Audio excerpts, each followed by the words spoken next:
Hey guys, welcome back to my channel. This is the last and final episode of Christian Girl Diaries for this particular season.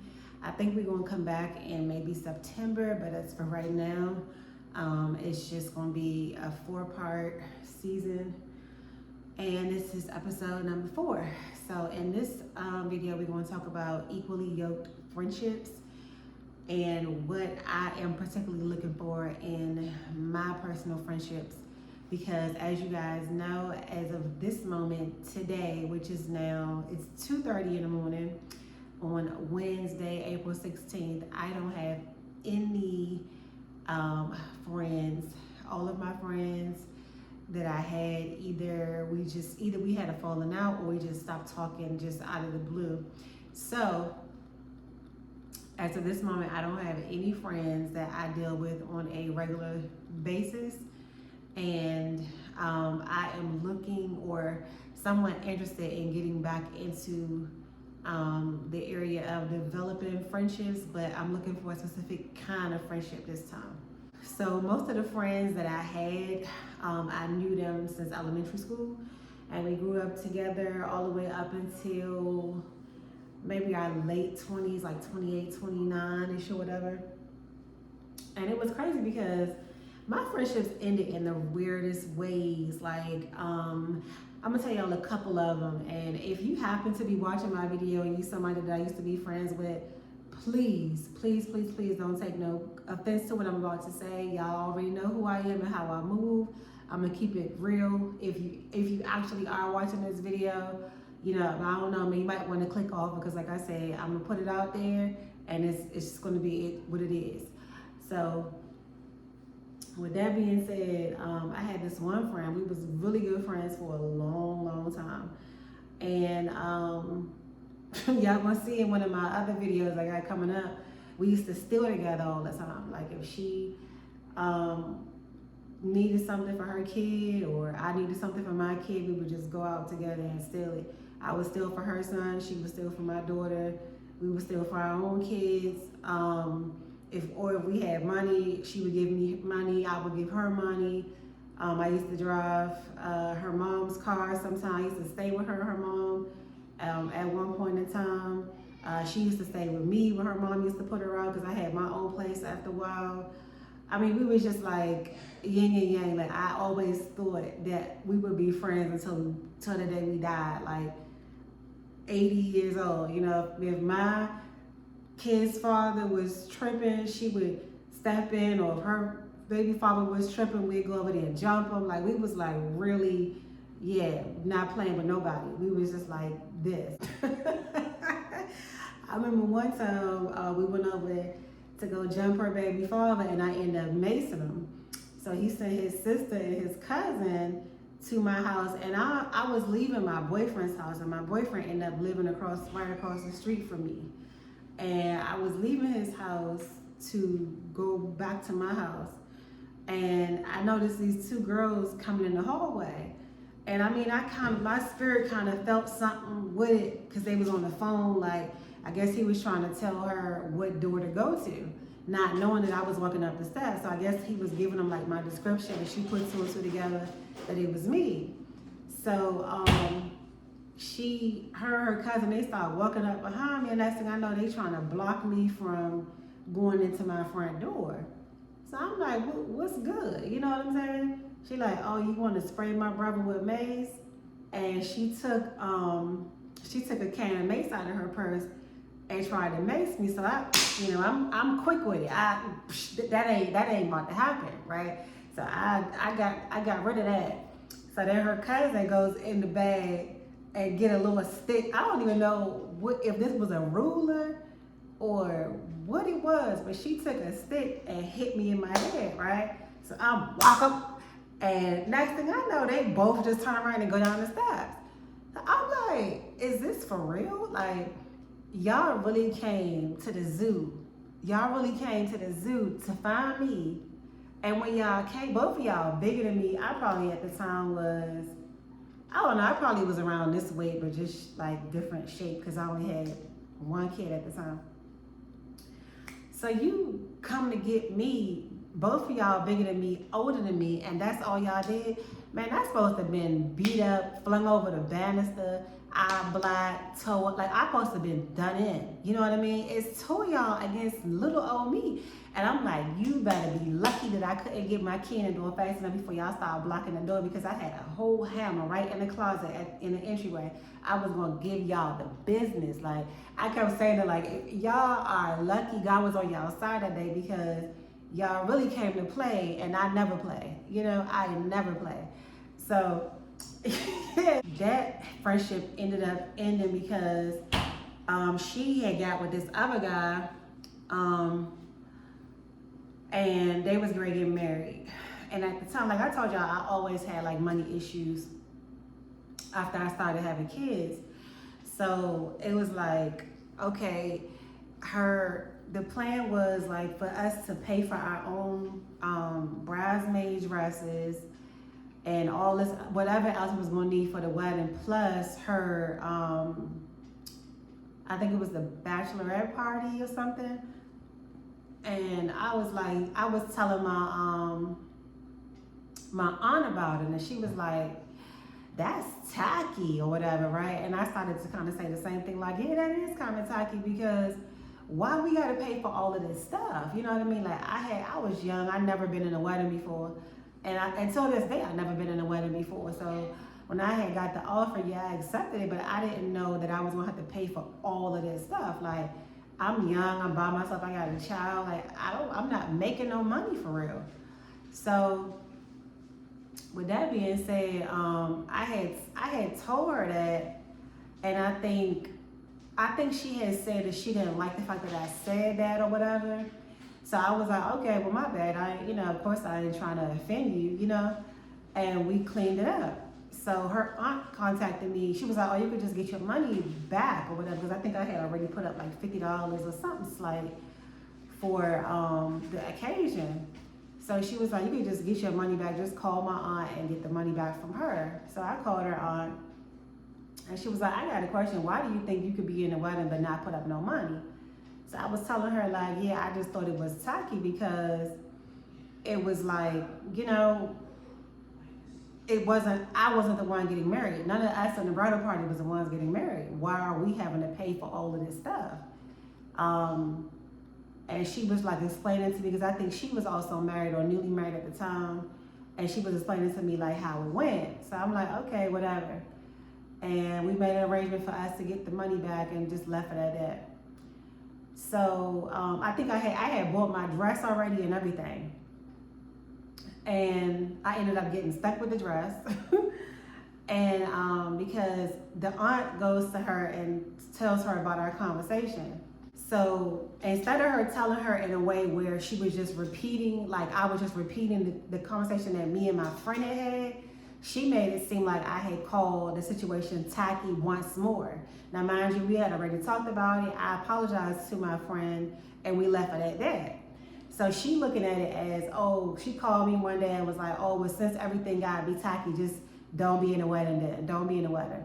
And I was like, what? I never said nothing else about that. Like, why would I repeat that if me and you had already talked? You said you had offense to it, and I apologize. Why would I do it again? She just telling you what I said. Now, I don't know how she worded it to you, but she just telling you what I said in conversation with her about what I had already said to you. It wasn't like I had repeated it again. It was me literally telling her that I told you that it was tacky to ask of us to do that.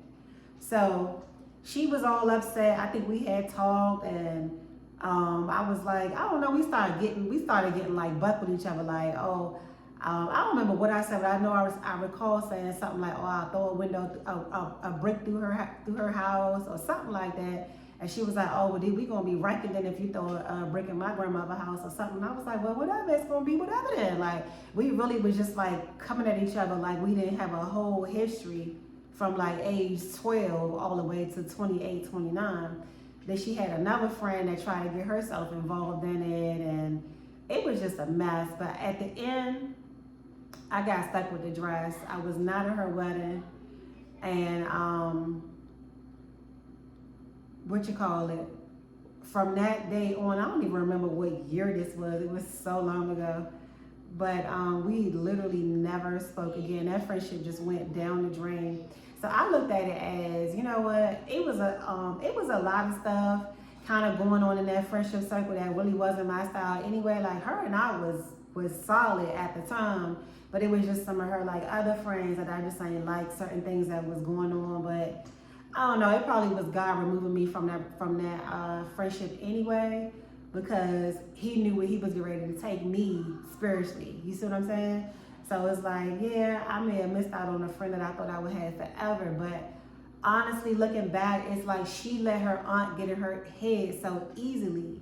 It's like she really was, to me, it came off like she wanted out the friendship anyway. Because it's like, how you gonna let your aunt tell you something like that and you just go with it? Like, it's I could see if I was a girl that you ain't really know, or I was like new to your circle, or it wasn't like that between us. But I mean, literally, you slept on my couch, I slept in your bed, we took care of each other's kids. When you needed a babysitter, I had you. When I had to get surgery, you had my daughter. Like, we was really like that. So for you to think that I'm gonna apologize to you for something and then cross you again is just like lame, especially if I'm telling you it wasn't like that. You know what I mean? But like I said, maybe it was just time for that relationship, for that friendship to just be severed anyway. So I had another friend where her and I was the same thing, friends since like 5th grade. Always cool, never really had a falling out ever. It was just this weird energy, this weird tension that came in. She was dating this guy, I started dating another guy. And her and the guy, like, they was dealing with each other, but he wasn't trying to, I guess, commit himself with her. And the guy that I was with, like, went all the way with me. Like, we was in a full-blown relationship. And then by then I had my second child, and him and I got together. Neither one of those was his kids, and he was like really taking care of me and my kids. My phone was in his name. He was paying my bills, buying my kids clothes and shoes, Christmas gifts, birthday gifts, everything that I needed and wanted, he was giving to me. And I was like probably the happiest I had ever been, so forth, as like in a relationship. And whenever I would talk to her about those things, like, you know, you sharing with your girlfriend what you got going on, whatever the case is, she would always just seem so uncomfortable. So eventually she stopped calling me, stopped coming by my house, stopped really like interacting with me. And then after a while, I think I had reached out to her or asked her like what was up, because it's like, it's been a minute. You know, I don't even know if it was like 2, 3 months, 4 months. I don't know how much time had went by. But the relationship, the friendship had just like dwindled away. So I'm like, what's up? Like, is it, you know what I mean? Ever since me and him started talking, you just like acting weird. And she was like, oh, I just know that you happy now, so I'm just leaving you with the space to go and soak that up. And I'm like, okay, so this is jealousy then. This is just straight up hating, because if I'm happy, why would that mean that you gotta distance myself? When I'm going through things with the kid's raggedy father, you are around. You're a listening ear then. You are very much my friend, and we cool, and you coming over and we kicking it and we cooking and eating and watching movies and watching this. I used to play DVDs every time my friends would come over. I used to have Beyonce DVDs back when I was a Beyonce fan. I had Trina DVDs. I had all types of DVDs for us to sit and watch and just laugh and joke and talk to, or you know, just do little stuff. I would invite little guy friends over or whatever. We'd just always be chilling in my house, because we was young and I always had an apartment around that time. So it's like, bruh, how are you wanting to be present when things are bad in my life, or when I'm unhappy with my situation, but when I'm happy, now you need to give me space. So we decided we were gonna meet up for happy hour one day. And we went out, we kind of, you know, was trying to like, you know, just rebuild our situation or whatever and just chill. And, you know, the lunch went fairly decent or whatever.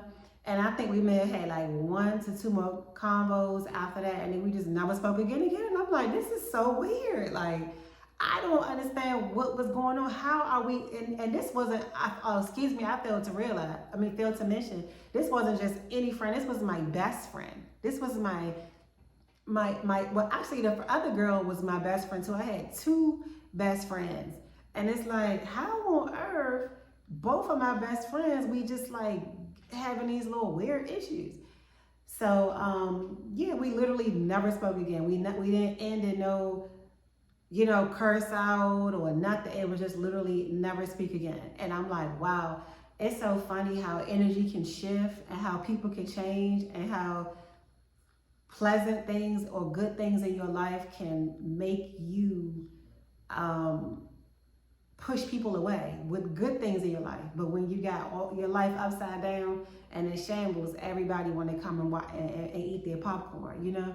It's just so weird because I had been knew that she was a hater though, like not really towards me, but it was another mutual friend that we had that had got married. And she had came to me and told me that the girl had wore this short, black, like ugly dress from the thrift store to her wedding. And I'm like, okay. I don't even know. I don't know if we kind of was like laughing at it. I'm like, you lying? No, her, you lying? Ain't no way she would have. Cause the girl was always a real fly girl. Like we was back in like high school. She been had all the brands, like just always together. And I just couldn't see her being that way. So years go by, and I end up seeing the girl wedding picture online. The girl had on a big, beautiful white wedding gown, and I'm like, so what was you lying for? Like, why you want to just say that she had on this dress or had some little thrift store purchase dress, and you was in the girl wedding? I'm looking at you in the wedding picture, and the girl got on a gown. So it's no way that you could have mistaked it or this was a rumor. You were there in the wedding. Why are you coming to me telling me that she had on an ugly black dress from the thrift store? Whole time the girl had on a beautiful gown. So she just was like, that was the first indication to me that she was on something weird. And I think I had mentioned something to her about it. I can't remember what her response was on at the time, at the moment, but it just never made sense why you would do that. So then I had this other friend who me and her was cool, talk about everything, told each other everything. I mean, was pretty close. Same thing, I slept at her house. She helped me out a lot of times. I used to do her hair all the time. I used to babysit her son, take her son out in places to me and my son. Like we, again, was just good friends who I always thought would be friends. But then like, it was just, I just could feel the energy. And then it would be like, sometimes she'd be asking me what was going on in my life. And it just always feel like it was for a reason. Like she wanted information to like go tell somebody or do something with. But I would always like brush that feeling off until one day I was in, it was like when I moved down here actually. And I was in my house and it was a day where I was fasting and praying. And God told me clear as day to stop talking to her. When you tell her things, she is taking that information and she is talking about you and laughing at you. Stop talking to her. And eventually I think I had ignored that as well. And I'm like, nah, this can't be. I know I'm tripping. Because just looking at who the person was, I'm like, I know this can't be like for real. I'm like, my mind just playing tricks on me. This ain't even, I'm not hearing right. This is not the voice of God. Until it was around the time when I was getting ready to be evicted. I think it was the video that I posted in May when I was ready to get evicted. And her and I was talking every day because I was like out driving, working sometimes till 3 and 4 o'clock in the morning, just trying my hardest to pull that money together. And I told her what time the eviction was getting ready to happen. And she literally called me like 5 hours after the eviction. Like she had said she was gonna give me some money or something. And she never called me. I never called her either because it was like, I knew she had said she was gonna do it, but I was so busy trying to get the money on my own. I wasn't even like thinking about calling her. Like I was just hustling. So with that being said, when she called me like 5, I'm like, I don't think I even answered the phone, but I ended up talking to her later on and I'm like, bruh, you called me all these hours later to check to see if I got evicted. Like what, you know what I mean? It just felt like weird to me. Like, why would you call this later, not the night before to see if I had the money, or even an hour before you knew the eviction was scheduled? She was like, she ain't know, and blah. And I'm like, how you ain't know when we was talking every single day leading up to the eviction up until like 2 or 3 days before? So we were still talking after that, but then eventually she just stopped calling me. Like 2 or 3 months had went by, and then by then I was actually really evicted. And I just wasn't interested in talking to nobody. I'm like, man, I don't want to hear nothing from nobody, bro. Now me and my kids out here in between the car and hotels, and I'm just going to figure out my life. I don't got time to be on the phone talking to nobody about nothing. Can't nobody do nothing for me out here. If you're not giving me money at this moment, nobody is doing nothing for me. You know what I mean? So I'm just going to have to figure out my life. Right now, I ain't the time to be worried about what no friend got to talk about or none of that. I just was in that space of I don't care. I don't want to talk to nobody right now. I wasn't talking to nobody in my family at the time. I just wanted to focus on getting me and my kids in a better position. And I think maybe like another 8 months went by and then she called. Like it was like these big gaps of time that would go by and then she would call or she might text or something. But by then I was just like, you know what, I'm gonna listen to the voice. I'm gonna listen to the voice. It just seems right. Even to this day, I have peace in my spirit about the way that I let it just go because I probably should have listened to that voice the very first time. Well, ain't no probably. I should have listened to that voice the very first time I heard it. And I could go down the line with at least 2 or 3 more people, but I'm not even going to bother. It is what it is. We're just not friends anymore, and I really feel like our lives was just all in different places. You know what I mean? So let's talk about what my friendship should look like now, or what kind of friendships I want now. I definitely had joined this when I it was a group on a site, and they meet up at like a restaurant every Sunday for like a ladies brunch.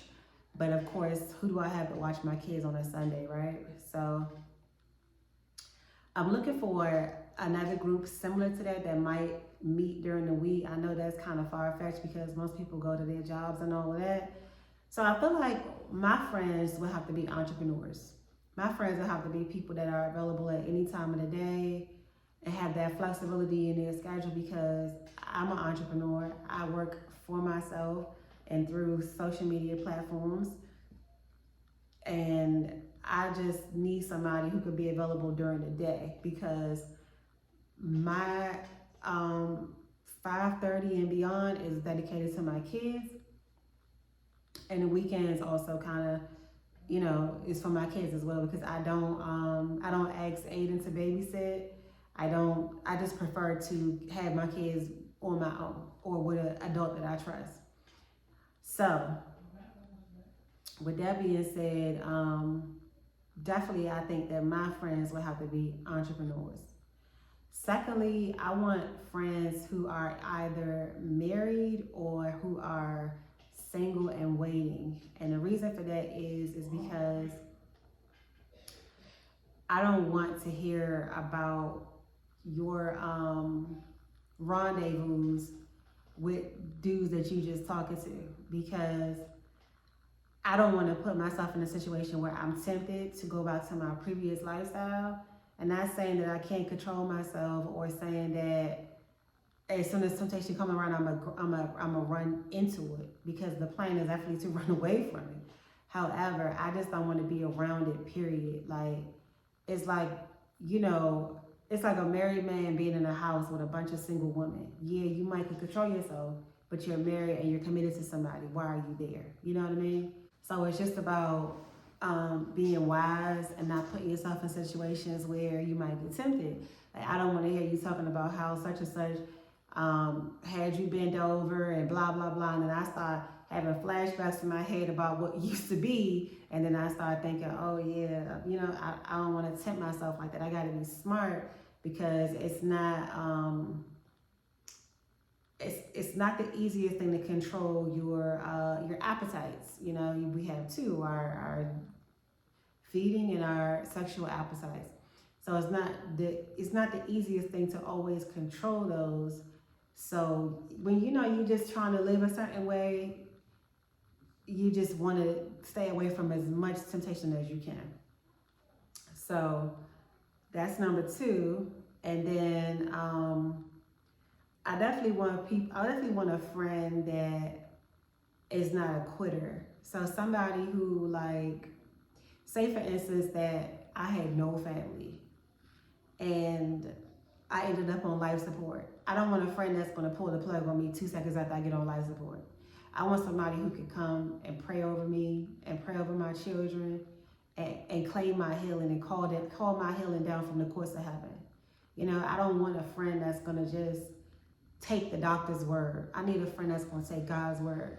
I need a friend that can really like war for me in the spirit. Like if I'm down and out or I'm messed up or depression and took me over, or I done backslid and now I'm out here freaking and tweaking again, or I'm out here in a club throwing it back, or you know what I mean? If I'm out here wilding out, let's just say, God forbid, let's just say the devil got a hold of my mind again and I went out here all in the club talking to every dude that looked my way, getting flued out by the athletes, looking over here, doing this, doing that, wilding out, drunk every night, doing, you know, if I ever went into some type of backsliding like that, I need a friend that could pray me back out. You know what I mean? I need a friend that could come check on me and make sure my kids is good, make sure that they ate. Like if I just was wilding out on drugs or alcoholic or just crazy. Because believe it or not, I know people who are strung out on drugs right now, you know, and I don't like them. But at times the Lord places it on my heart to just pray for them. You know what I mean? I'm like, I don't want to pray for this person. I don't even like Shawty. Like I don't even like this person. But when I feel it in my spirit to do it, I just go ahead and do it. You know what I mean? So it's like, I need a friend that can hear that voice from the Lord and feel something in their spirit that I need and just move. You know what I'm saying? I don't want friends that is scared, that don't have no faith, that lack integrity, that don't have good, clean character. Like, I don't want them kind of people around me. Because when people around me lack integrity, I start getting real angry. And when I'm angry, I mean, we don't even gotta go to where that ends up. But I just want people that could keep me in a place of peace. First of all, you know, I'm keeping myself in peace. But I don't want people that's going to be around me just doing stupid stuff or being disloyal and negative in their thinking and hating and mad when I'm happy and glad when I'm angry or glad when I'm sad, or only want to be my friend when it's like, you know, let me talk about this person. Lord have mercy. This person was kind of like the other girl that I told y'all about. She was there for every down moment. And I always respected her because when I was going through something, which I still this day don't even understand how this happened, but when I was going through like one of the craziest times in my life, and everybody was trying to like cover it up, she was the one that dug it up and made folks answer to her about what was really going on. You know what I'm saying? And I looked at her as like, that's a friend. She went to bat for me, for real. And it's like, when things was down, she was there. And then when things started looking up, she started distancing herself. And I'm like, what is that? Like, why is my life so entertaining to y'all that whenever it's like chill, y'all don't want to be around anymore? It's like y'all only here to be entertained by the chaos and the craziness. It's like, it was always something with me. Like the things you wouldn't even think of was just always like going on, just crazy stuff. And it's like, oh my goodness, like how are these my friends? How come you can only be my friend in the times that I'm bad? Like you want to be there when say like I need some money or something. You want to give me the money, but if I'm up and I'm getting my own money, now you want to back off. Like it's just weird. It's really, really weird how I've never had friends in a time when my life was actually going good. It's just weird to me. So yeah, I just want people that could be there for me and be happy with me while I'm happy. Like not be finding joy or entertainment in my downs. You know what I mean? And then when I'm up, now you distant. It's weird.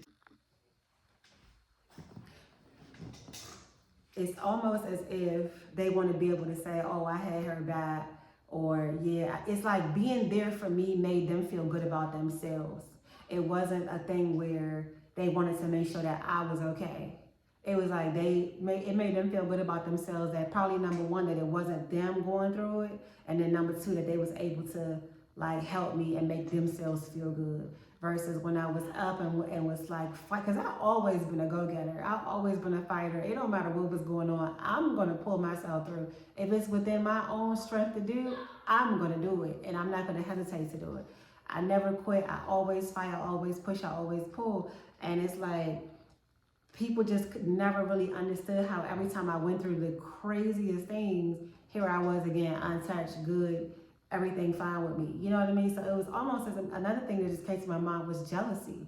Like they was just like always in shock and angry. Like how is she pulling out of all this? How is she pulling out of all of this? Like if this was me, I know I wouldn't have been able to survive this. How come she's doing it? You know what I mean? I think people kind of always like envied me for that fact. Like how come I never just lay down and accept the defeat? So I want friends who want to war with me, not want to watch me go down and wonder and question and be angry how I keep coming out, and being angry about my victories. You know what I mean? It's just not what I want around me anymore. And I guess the last thing I could possibly say is I just want friends with common sense. If I'm your friend and you know I lost my job and you have money to help me until I get back on my feet, then help me. You know what I mean? Just like if it was a situation with you and I had money to help you get on your feet, I would help you. I want friends that just have common sense that I don't have to come to and lay everything out on the line before they can say, oh, I'm going to help you. I want selfless friends. I want friends that can just be real and say, hey, I mean, if she lost her job and she got 49 kids, she's going to need money to take care of her and the 49 kids and cover the bills. So I'm going to help you with this amount per month, or I'm going to help you with this per every quarter, or whatever the case is. Like, I wish that I had that in my family, like amongst my siblings and stuff, but I don't. And yeah, my siblings have definitely helped me out in the past, but it's like when I knew that I really didn't have like that kind of support was when I was homeless. And when everybody knew I was homeless and they just did nothing. Like, that's when I knew, like, okay, yeah, you might want to start, like, I said this all the time, but that's when I knew for real. Like, you might want to start, like, really looking into some options and, like, kind of like creating your own family through friends. Because if you can't get them to get you off the street, I was homeless for 16 months, but I was on the street for 4 of those months. And it's like, no, I'm sorry, 3 of those months. And it's like, dang, like, if I couldn't get no help from them then, I know it's nothing else worse than that I could possibly get. You know what I mean? It's something, I know I wouldn't be able to get no help for nothing else. Like, so, even though they have, done other things, other times or whatever, and we kind of got a different relationship now. It's not bad like it was before, and hopefully it'll stay that way. I still just know, like, you can design your own life.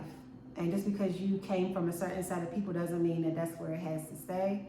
So I would like to design like a friend family. You know what I mean? Like what I think that my friends, what I would have wanted from my family, but in friendships that can feel like family. You know what I'm saying? So, that's basically what I want. I definitely just want Christian friends. I want to go to the gospel concerts. I want to have Bible studies. I want to have prayer meetings. I want to go to church together. I want to take our kids out together. I just want to have good, clean fun with my friends. I'm not interested in the club.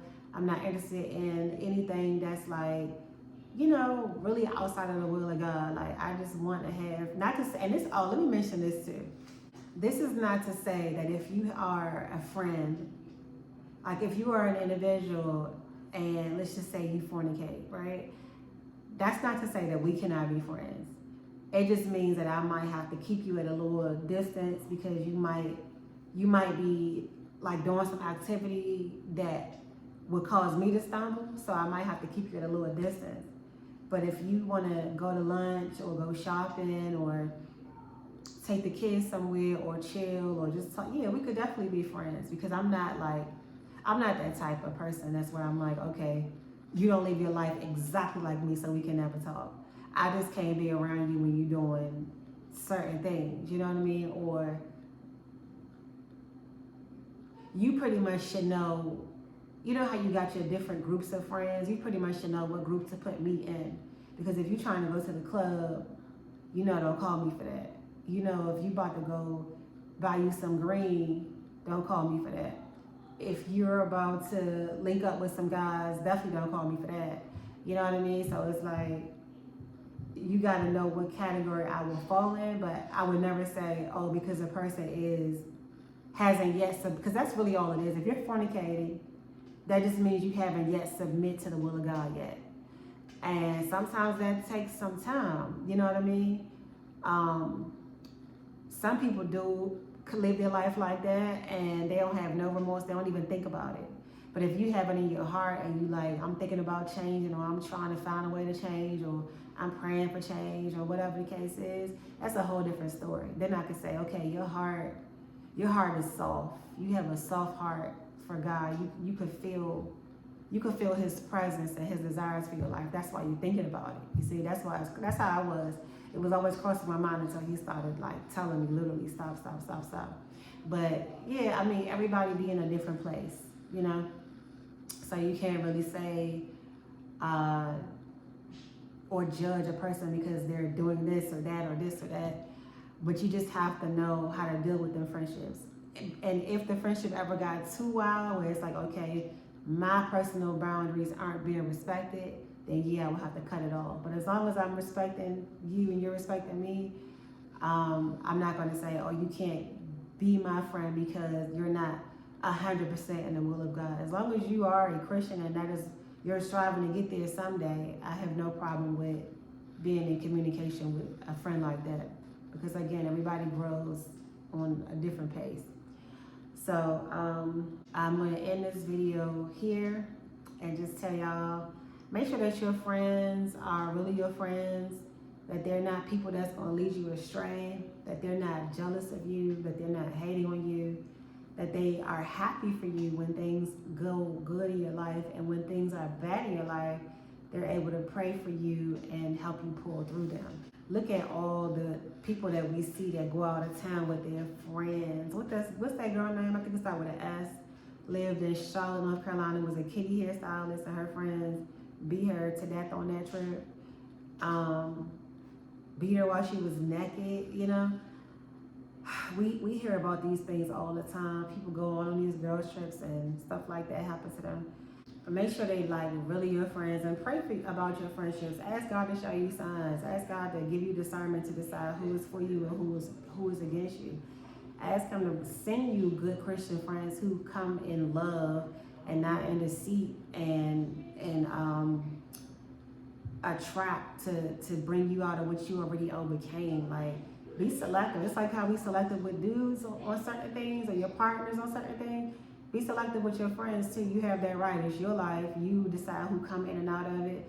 And you should always want the best, most high quality of people, or good quality of people, to come into your life and be a part of it. So with that being said, I'm going to end this video here. I hope it helps you in some kind of way.